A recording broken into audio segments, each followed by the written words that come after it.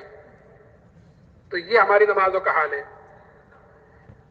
یہ تو ہنسنے کی غور کرو تو یہ رونے کی بات ہے کہ ہم کس کے سامنے کھڑے ہیں اور کس سے مانگ رہے ہیں، اور ہماری حال یہ ہے.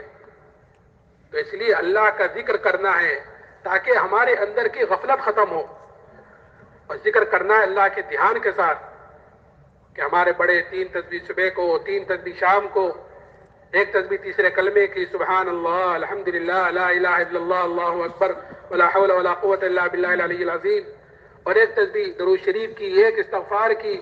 یہ 3 تسبیح صبح کو، 3 تسبیح شام کو دھیان سے جی لگا کر پڑھنے کے لیے کہتے ہیں. تو کریں گے انشاءاللہ. اب تھوڑا سا وقت باقی ہے، آج جمعہ کا مبارک دن بھی ہے، عصر کے بعد کا وقت تو ویسے ہی قیمتی ہے. حدیث پاک کا مفہوم ہے کہ فجر کی نماز کے بعد اللہ تعالیٰ فرماتا ہے کہ فجر کی نماز کے بعد اور عصر کی نماز کے بعد تھوڑی دیر مجھے یاد کر لیا کر، میں درمیانے حصے میں تیری کفالت کروں گا. تو قیمتی وقت ہے، قیمتی وقت چل رہا ہے، فجر کے بعد کا وقت اور عصر کے بعد کا وقت، پھر جمعہ کا دن. تو یہ قبولیت کا ہے، اور ماشاءاللہ بیانات تو مستقل چلتے رہتے ہیں، ہوتے رہتے ہیں، سنتے رہتے ہیں. تو دعوت اور دعا، یہ 2 چیزیں دے کر انبیاء علیہ السلام کو بھیجا جاتا تھا، دعوت اور دعا. تو جہاں دعوت ہے وہاں دعا بھی ہے. اس لیے ہر آدمی ماشاءاللہ پرانوں کا مجمع ہے، اللہ کی طرف متوجہ ہو، اپنے لیے بھی اور پوری امت کے لیے پہلے تو توبہ استغفار کرے، اور اپنے لیے اور پوری امت کے لیے ہدایت کی دعا مانگے، اور اپنے لیے اور پوری امت کے لیے یہ جو حالات اس وقت چاروں طرف سے امت پر ہیں، امت کے اوپر سے ان حالات کو ختم کرے اور ہدایت کی عام ہوائیں چلاوے. کریں گے انشاءاللہ. اللہ تعالی عمل کی توفیق عطا فرمائے. سبحان اللہ و بحمدہ، سبحانک اللہم